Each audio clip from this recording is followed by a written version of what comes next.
This looks like solfège. There is probably a link with what I saw in the drawer.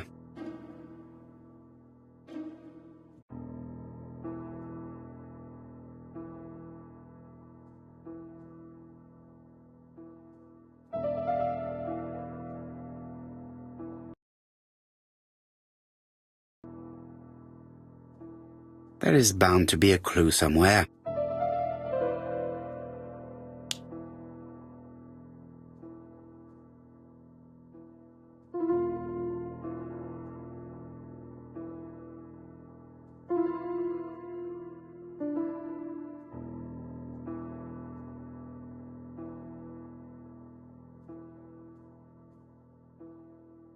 I cannot open it. It looks...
I heard the sound of a mechanism being triggered.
I just have to put the record.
Donald, we're in the middle of recording.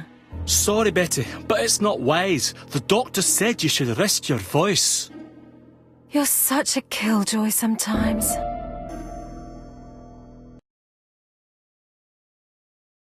Betty was such a good singer.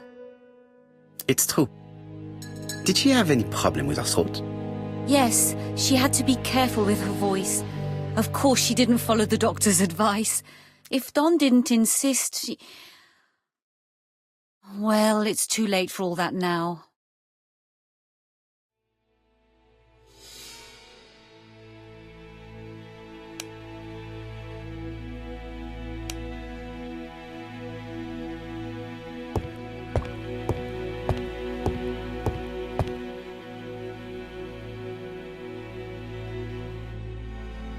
It looks like this woman is single, but she has feelings for someone.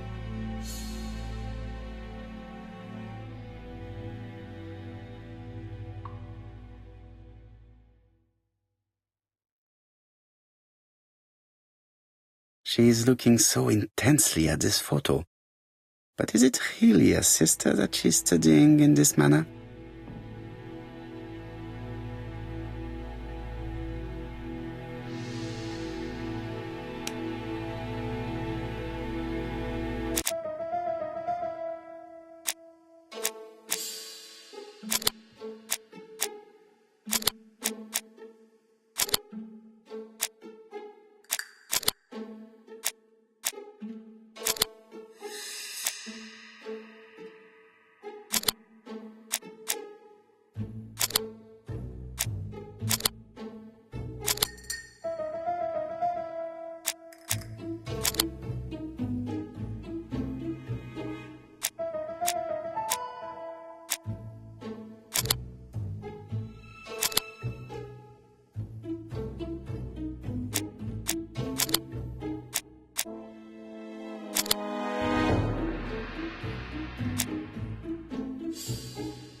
They made the perfect couple, am I correct?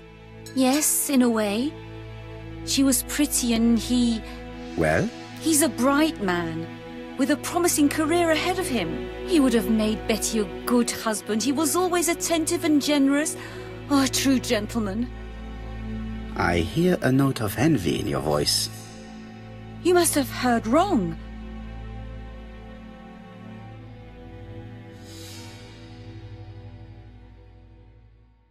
You have not mentioned Donald's jealousy. There's nothing to say. You are a poor liar, Mademoiselle Bernard. Excuse me, Mr. Poirot, but I do not see why you are interested in our humble little crime.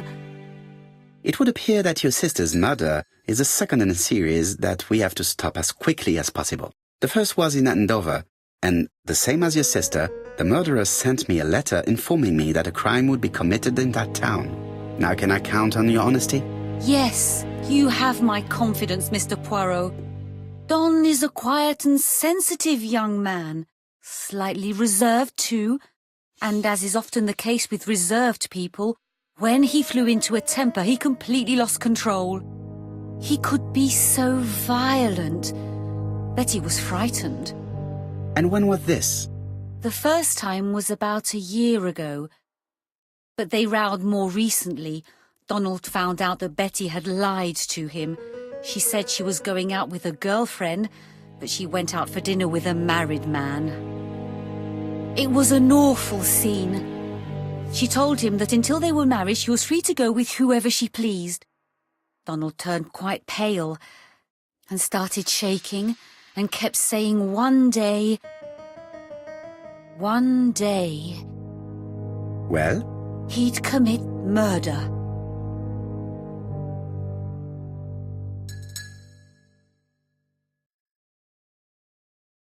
Do you think that is what happened? No, Mr. Poirot, I don't believe that. You yourself said he may be a recidivist madman. Don loved Betty with all his heart. I can't imagine for one instant that he would hurt her. Very good, Mademoiselle Barnard. Thank you for your help.